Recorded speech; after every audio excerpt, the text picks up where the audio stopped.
નમસ્કાર વિદ્યાર્થી મિત્રો, B semester 3 subject professional communication and ethics GTU winter 2025 ની આ એક્ઝામ માટેનો ચેપ્ટર નંબર 5 ના મોસ્ટ આઈએમપી ક્વેશ્ચન્સ. વિદ્યાર્થી મિત્રો, આ ચેપ્ટર પણ એવું જ મોસ્ટ આઈએમપી છે.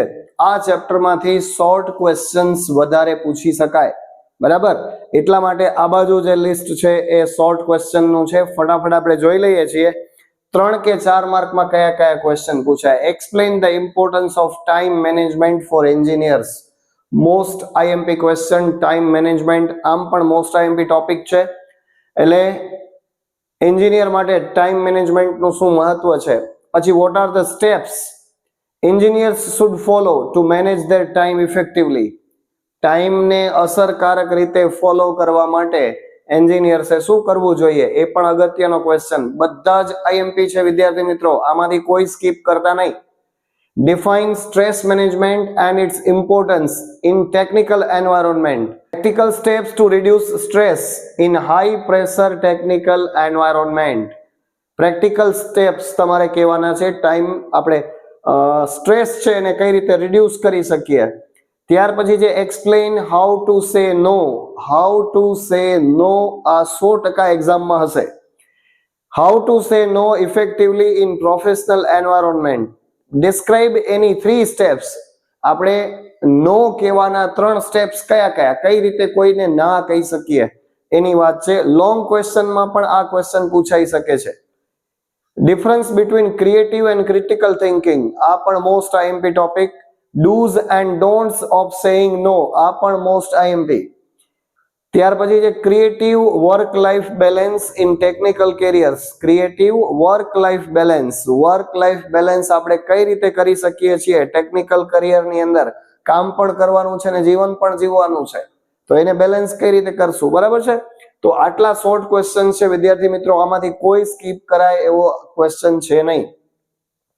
ત્યાર પછી હજુ પણ શોર્ટ ક્વેશ્ચન છે. Dos and don'ts of respecting privacy. કઈ કઈ એવી બાબત છે જે કરવી જોઈએ અને કઈ ન કરવી જોઈએ રેસ્પેક્ટિંગ પ્રાઇવસીની બાબતમાં. Benefits and lacks of SWOT. Merits and demerits of creative and critical thinking. બંનેના ક્રિએટિવ થિંકિંગના મેરિટ્સ ડીમેરિટ્સ શું છે અને ક્રિટિકલ થિંકિંગના પણ મેરિટ્સ ડીમેરિટ્સ શું છે એ પૂછાઈ શકે છે. હવે લોંગ ક્વેશ્ચનની વાત કરીએ તો લોંગ ક્વેશ્ચન આમાંથી 5 જ છે. એ 5 માંથી કોઈ 1 થી 2 પૂછાઈ શકે છે પરીક્ષાની અંદર, 2 પણ પૂછાઈ જાય કદાચ. તો explain meaning, importance and steps, એ શોર્ટ ક્વેશ્ચનમાં પણ આવી ગયું. ટાઈમ મેનેજમેન્ટ ફોર એન્જિનિયર્સ, બરાબર છે?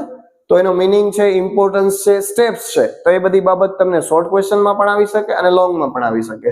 ત્યાર પછી notes on do's and don'ts of effective time management. કઈ બાબતો ટાઈમ મેનેજમેન્ટ માટે કરવી જોઈએ અને કઈ ન કરવી જોઈએ એ પણ લોંગ ક્વેશ્ચનમાં પૂછાઈ શકે વિથ એક્ઝામ્પલ. ત્યાર પછી છે importance of privacy in technical communication. Importance of privacy in technical communication. Discuss data protection and intellectual property consideration in detail. Data protection and intellectual property consideration in detail. એટલે 2 answer આની અંદર આવે અલગ અલગ રીતે. પછી describe SWOT, SWOT analysis in detail. આ long question છે. તો S ઉપરથી સ્ટ્રેન્થ, પછી O ઉપરથી ઓપોર્ચ્યુનિટી, T ઉપરથી થ્રેટ. તો એ બધા જે એ 4 વર્ડ છે એ 4 વર્ડને ડિટેલમાં એક્સપ્લેન કરવાના છે. ત્યાર પછી એક્સપ્લેન ઇન્ટેલિજન્સ ક્વોશન્ટ. આપણે જાણીએ છીએ IQ, EQ, બરાબર છે?